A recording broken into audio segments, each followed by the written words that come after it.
Hello lovely crafty friends, welcome to Love Builds Up Crafts. I am Sasha and today we'll be looking at the Spooktastic Picket Studios August release. Now there is a giveaway over on Instagram and I'll give you more details on that throughout the video. For now we've got a lot to get through, so let's get to it. So this release is like really massive because it's a combined Halloween and Christmas release. So I know there's no way that I can get through all of this in one video that doesn't last 4 hours. And because I know all of our attention spans are very short, I am not going to torture myself or you guys with that. So instead I'm going to break it up into parts which I will release throughout the week. Hopefully, fingers crossed, I can edit them on time. And today we're just going to look at the Halloween stuff, okay? We'll just look at the Halloween dyes because there's the stamps, there's the glazes, there's the sequin mixes. It's a lot, guys. It's a really good and fast varied release. Okay, so first up we've got some word dies, and I really love this big massive one because it fills up the page. It says have a spooky night, and it comes with an outline that you can cut out and place the letters on top or cut into. Then now we've got this happy Halloween. It does say it's a slimline die, but because they are standalone letters you can use it anyhow you want. So the same applies to that other slimline die. So this is the outline that I've cut out, and you can just place your letters like this in different colors. The letters for this die come stuck together, which makes it really handy when you're placing them down. But you can just have it like this with different colored letters and then sprinkle some white ink on there, or maybe stencil some bats or something on there. Or you can just put the letters directly on your black card and then leave it like that. Or you can use some black letters over the top of the colored letters to sort of give it an outline. I think that would be a really cool effect.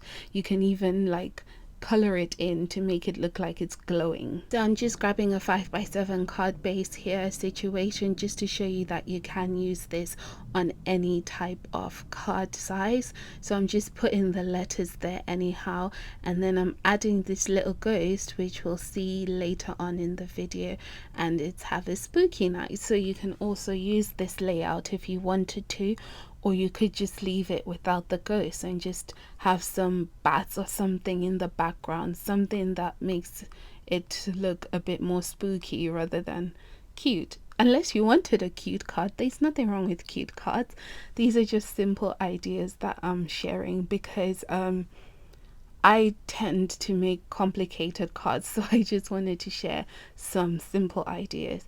So these happy Halloween words come as standalone words. As you can see, they're very hard to like position.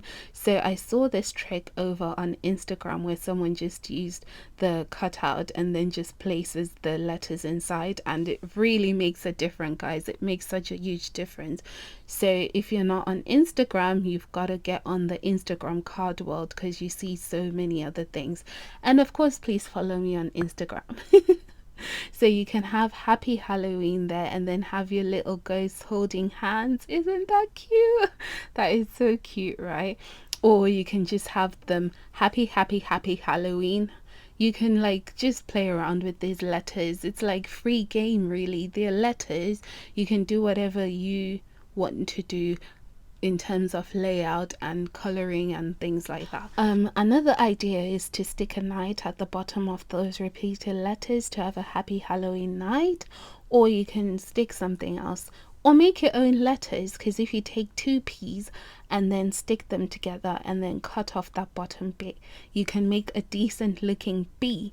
So you can take the P from the word spooky, right, and then just add another P at the bottom so that it creates a boo, and then you can have happy Booing. That's so happy Booing. Oh, that's so fun, isn't it? That is really fun. Now you can stick, it's not pooing, it's like boo because you're going to make the B. Okay, or you can make other words like eek. Okay, you need a couple more E's and a couple more K's, but you can make your own words. Okay, another idea is to take your Happy Halloween cutouts and layer them on top of each other so that it looks like you've got a nice bit of offset action going there. On the happy, it's not as nice as it's on the Halloween, so let's just focus on the Halloween. That looks really nice, doesn't it? Or you can just take those cutouts and turn them into shakers, and then like little shaker strips, and then just layer them on the card one under the other. I think that would look really nice and special, and maybe you can pop something on top of that. Okay, so over here I've got a card where I used the Happy Halloween die. I just used the Halloween pod because the happy couldn't fit. To be honest, it couldn't fit. But what I did is there was this panel here that I was making, and I sponged on some of the paper glaze there in purple and orange and black, and there was a leftover bit from that panel, so I used that to die cut out the word Halloween, which I then stuck on there and just gave it some highlight with some white gel pen. And over here I used the happy part of the word Happy Halloween to create a boo, just like I showed you guys earlier. And over here I used just the spooky part of the Have a Spooky Night, and I drew in some spider webs just to make it a bit more spooky. Now this die here is my absolute favorite. I could not put this one down. It is 3 Ghastly Friends. They are so adorable, just look at them, so super cute. So this is what they look like when they're die cut. They're just so unintimidating, non-intimidating, whatever the word is. So over here I've ink blended them so that they look like candy corn. We don't have candy corn in England, so I can make it whatever I want it to be. And you can just pop your sentiment over the top of that. And over here I've done a bit of stamping, so I'll stamp them with another stamp from the release, which we'll see tomorrow. And then what you can do is do an eclipse technique, or just color in some, put it on some dark cardstock and then color it in the same dark color so that it sort of disappears into the background. I had the most fun making these samples. Okay, so I created these windows using the ghosts, which spell out the word boo, of course, and I used that die to make the B, and then this one's for the O. I think this is so adorable. It is a shakety shaker, of course. Just look at that, you can see those ghosts coming in and out. I really love this, and I did stencil some of the bats there, but we'll talk about that tomorrow. So here I've used some vellum to create these floating ghosts. Now I wanted them to be visible once they get on the page, so I did stick some white card underneath so that they could only be transparent when they're not on the white part of the page. I hope that makes sense. But these are our ghastly floating boo some ghost. I'm gonna stop saying the word boo now, unless of course I have to read it out. Oops, boo. So this poor guy has been like electrocuted, right? He's been struck by lightning, and I used holographic card just to show the electricity moving through his poor body. Oh, bless him. But then when you open inside, his friends are having a far worse day because they've been scorched to ashes. Okay, that's why everything is like black there, and you can see they're tinted so that they look like how if something is burnt, slightly burnt, it would look. So those are the 3 Ghastly Friends here in this card. I really like this card here, but I will explain more about this card when I talk about the Lair die. Speaking of which, hello Haunted Lair cover plate die. So there are 2 sizes with this. There's the slimline size, and then there's the A2 size. I don't know what size that is in England, or if there's even a difference, I'm not sure, but this is what they look like. So this one is about 3¼ by 8, and then that one is 3½ by 4½. So there is a way, of course, that you can just join these 2 together to make it bigger if you wanted to, for some reason.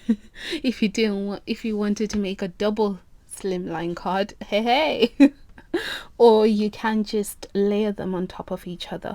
That will give a bit of dimension at the back there. That looks really nice. Or you can take different colors and layer them together like we did earlier.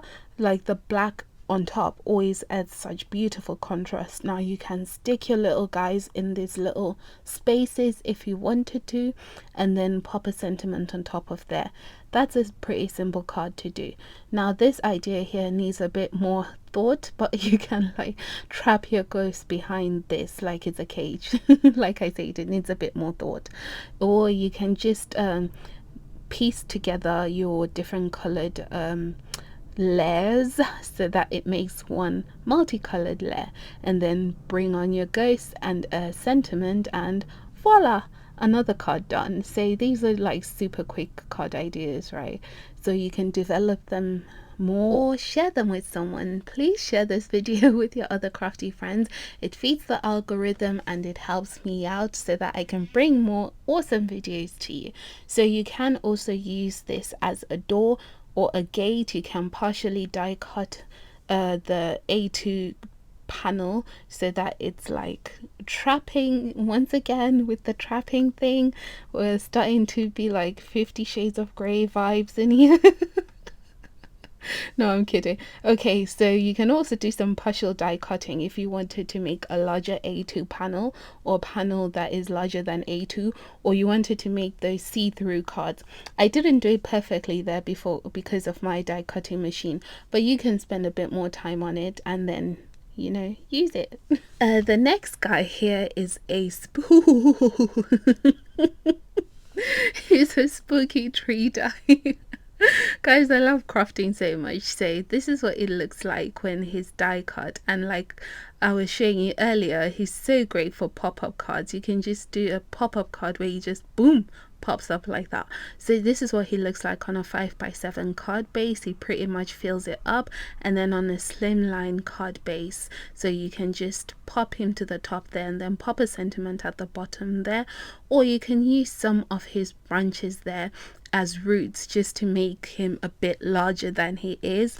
Even better, you can do some black roots coming out from the bottom so that it looks like the roots are coming out of the word spooky. Oh, that would be so awesome.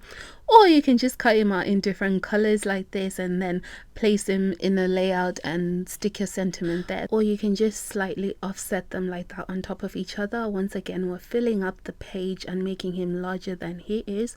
Or we can just layer them on top of each other to give that sort of rainbow dimensional looking Halloweeny card. I like this idea the best. I think you take the two trees and separate them, and then from the word spooky you can do some bats coming out like they're coming out of a cauldron. Or you can just use this cutout as a stencil. They are tree stencils in the release, of course, but this guy's here as well, so you can use them if you wanted to. Like I did over here in this card, I used the cutout, sorry, not the guy, to create a shadow on the background of my tree there, because I wanted it to look like the trees coming out of the page. So that's why I had to stencil in the look-alike shadow, and then I gave him a head there so that he really looks like a tree boogeyman. I don't know what you'd call him, but he is trunk. That sounds like Trump. So wrong. Anyway, moving on. So there's also a tree in this guy here. I did add some mirror card there just to convey the idea of being electrocuted, like I mentioned before, and I folded it in half so that it gives us that pop-up effect when we open the card. Like I did mention before, that it would make a great pop-up. Okay, on to the good stuff now. So the giveaway is over on Instagram. It's an Instagram hop giveaway, so all you have to do is follow along the hop and leave a comment on each post, and what you can win is a £75 prize code for the Picket Fence Studios shop, and then you can buy yourself this awesome release. Thank you so much for watching. Make sure you come back tomorrow where we look at the stamp collection. It is so vast as well. There's so much fun to be had, so make sure you're back and to check out more samples as well. I've got a little sneak peek here for you. That's a fun little sample there that we'll see tomorrow, so make sure you're back here tomorrow, and I'll see you tomorrow. And don't forget to enter the giveaway, and please subscribe to the channel and comment below what you think of this release. Thank you.